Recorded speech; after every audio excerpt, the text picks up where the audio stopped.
நம்ம இந்த GLP-1 medicines பற்றி பேசும்போது நம்ம காம்ப்ளிகேஷன்ஸ் பற்றியெல்லாம் நம்ம பேசியிருந்தோம், சைட் எஃபெக்ட்ஸ் பற்றியெல்லாம் பேசியிருந்தோம். ஆனால் இந்த மெடிசன் யாருக்குமே கொடுக்கக்கூடாது அப்படின்னு சொல்கிறதுக்கு there are some points.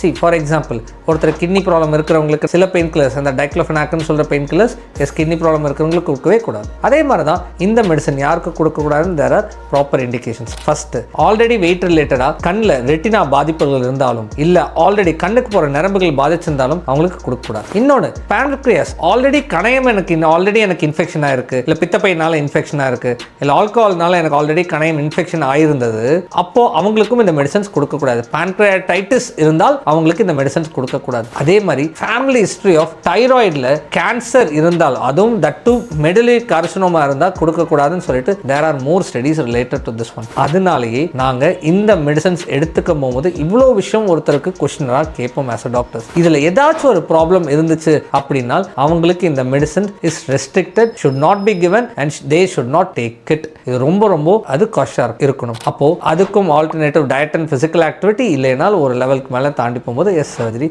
நன்றி, வணக்கம்.